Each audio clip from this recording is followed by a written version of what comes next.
Greetings, fellow scribes! Welcome back to the archive. This week, I continue my massively, epically long series on Battletech by talking about the follow-up period to the thing that the Word of Blake did. This era, the Republic era, is not defined by massive events. It's not defined by specific wars or anything like that, like the previous eras. Instead, it is defined by policies that swept through the inner sphere and were even applied somehow to the clans. So, sit back, relax, and enjoy as I try to make sense out of the Republic era. At the end of the war against the Word of Blake, the inner sphere was tired. The clans, even, were tired. The inner sphere had just fought, in 10 years, a war on a level with the first or second succession wars. They couldn't just jump into another set of wars. The clans, they had their own issues going on in the homeworlds. And let's just say the clans in the inner sphere grew in number. Hell's Horses and Snow Raven, in fact, moved to the inner sphere and carved out their own places. In the years of the Republic era, there would be a war between the Draconis Combine and the Ghost Bears, a second Ghost Bear Combine war, that the results of would essentially be the Ghost Bears completely absorbed the Free Razahog Republic, and the Nova Cats were put onto reservations, not allowed a whole prefecture to run themselves. But there would be the Capellan Crusades at some point. These would be wars where the Capellan Confederation tried to invade and take worlds from the Republic of the Sphere, but ultimately would be pushed back. Now, let's start off with what the Republic of the Sphere was. Stone took the old Word of Blake Protectorate and declared it the Republic of the Sphere. He broke it into 10 prefectures organized like wheels, points on a clock face. But the big deal is the worlds that were in this area, inside the Word of Blake Protectorate, also were the old worlds of the Terran hegemony. But more than that, these were worlds that, on one hand, had always been problematic for the different houses that held them. Because in some way, shape, or form, most of them remembered their heritage going back to the Star League. 2, many of these worlds were utterly ruined by the Word of Blake's retreats. Some were nuked, some were made into biological and chemical warfare hells. It was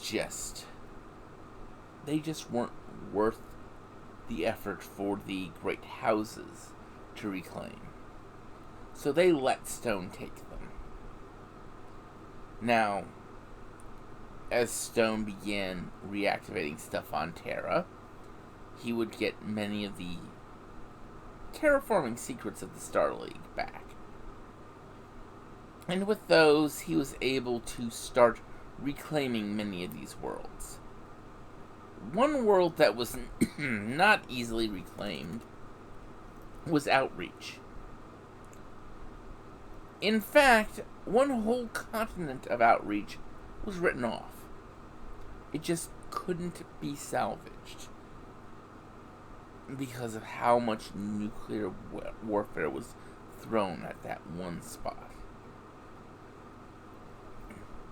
But the Wolf Dragoons did take Outreach back. They did claim it as their own, although it still became part of the Republic, because it was still within that radius. Now, once you had Stone take over his fiefdom, he proposed an interesting idea. De-escalating the militaries, both Inner Sphere and Clan. The clans were reluctant, and in fact most of the Inner Sphere were reluctant as well, but they eventually officially went along. Now, let's stop and look at something. You have just had a major war. You have forces that have been put out into the field that were using old, outdated tech because it was tech on the battlefield. It was a mech out front. Didn't matter if it was good or bad, it was a mech. And you had, in some cases, retired mech warriors in ancient designs coming out to help defend their worlds, and things like that. But you also had all this brand new stuff that had been developed during the course of the Jihad. The thing that the Word of Blake did. And you don't want that to just sit around collecting dust. So, paying lip service to Stone's thing, and Stone's idea of drawing down militaries, made sense. It provided the houses and the clans an excuse to get rid of all the chaff without getting rid of the good stuff. It allowed them to start replacing all these ancient designs with more modern stuff. New designs, new tactics around those designs. So officially, they were drawing down their forces. But ultimately, they were improving the quality of their forces. And then you have the Capellan Confederation. They did what probably every house was actually doing. First, they trimmed down their forces, putting the best stuff out there. And then they kept making new mechs after they'd built up their forces, replaced their forces, and storing them, hiding them away on worlds, having mech warriors trained to use them just sort of on standby type thing. And many of the great houses did this. The clans probably didn't. Honestly, one of the great amusements for me for the clans is they tend to be a very honest culture. Yes, they can engage in deception, but they're extremely honest because lying doesn't suit warriors. Oh, you want to know what forces I'm going to defend this factory with? Here's what I'm going to defend it with. What forces are you going to come and take it with? That's how the clans work. And I'll get into them more later on, when I start talking about the setting. But I really don't think the clans really engaged in as much duplicitous behavior as the great houses. It just wasn't in their nature.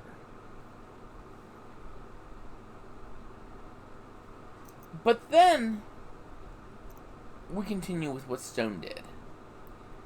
And one of the more impactful things Stone did was the mech buyback program. So, one of the things Stone implemented, a policy he pushed through, was the concept of a mech buyback program. And this did, again, get implemented to greater and lesser degrees among the great houses. Because there had always been this problem with the Inner Sphere. Personally owned battle mechs. Now, you can look at this as a political thing, a real-world political analogy, but it's not. Because this is literally a case of, if people owned fully functional, fully armed M1A1 Abrams and were fully trained on how to use them, Battletech has always had this as sort of part of its thing, that mech warriors frequently owned their own battle mechs. Now, when you look at the Inner Sphere, the era post the thing that the Word of Blight did, you are going to find that a lot of people still owned personal battle mechs. They owned mechs that they salvaged fighting the Blaikists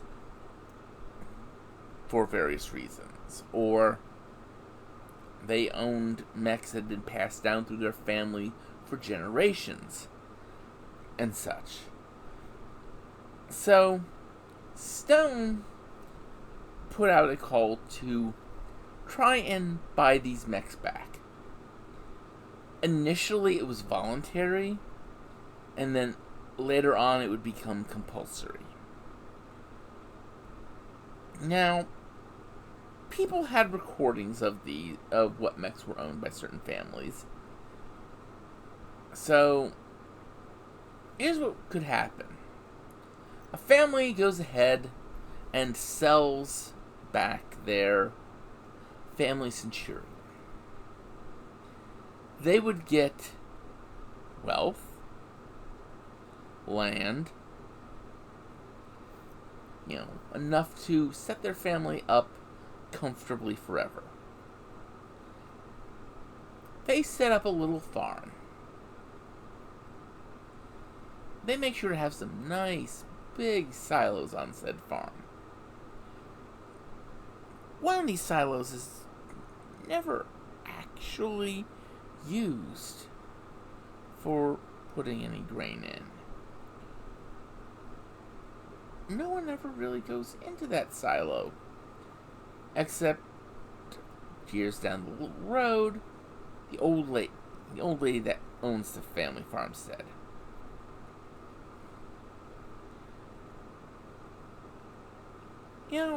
Whatever happened to that Warhammer the family owned? Oh, it got destroyed fighting the Blakists? And then things happen. That silo gets opened up. Inside it is hidden that old Warhammer. And that's sort of what happened with the buyback program. In some cases, Knights of the Inner Sphere, the main command archetypes of the Republic of the Sphere, would go out and have to deal with people who didn't want to sell their family mechs. But most people were smart. Sell the weaker ones. Keep the better one. Hide it. Stash it. And I really like to think Stone knew this was going to happen. The whole idea of this wasn't to get rid of personally owned mechs. It was to restrict who had them to the people who were most likely to use them properly. By properly, I mean in defense of the worlds, in defense of the Republic, or similar. Not, hey, I've got a mech, I'm gonna go off and do fighting with it. Make money as a merc. No. Stone didn't like that. Stone had this philosophy that owning a battle mech was the same thing as owning a suit of armor, arms, and a horse in the Middle Ages. He wanted to bring back that idea that a battle mech is a responsibility, and it should not be used casually. You have to remember, a lot of the great problems of the Inner Sphere were caused by people taking their personal militaries and attacking other worlds. Duke Hasid Rickol, the Red Duke, is a great example of this. It was he who attacked Trelwan and started the Grey Death Legion on their course to greatness. But he was doing it without the sanction of the coordinator. And, you have countless instances of privately owned armies going off, doing their own thing, and causing trouble for their great house. And Stone and all the Inner Sphere wanted to cut down on that. So, you cut down on that by making people want to not admit that they have mechs. Keeping them hidden away. Getting rid of excess, or reducing the number of mechs that they actually have versus what they have on paper. And that was, I think, ultimately Stone's goal. Now, eventually, Devlin Stone would retire, and he would pass his title of Exarch on to one of his paladins, Andrew Redburn. And, well, things got interesting after that. In fact, one day, one gray Monday, would see all communications in the Inner Sphere come crashing down. Next week, we talk about the Dark Age.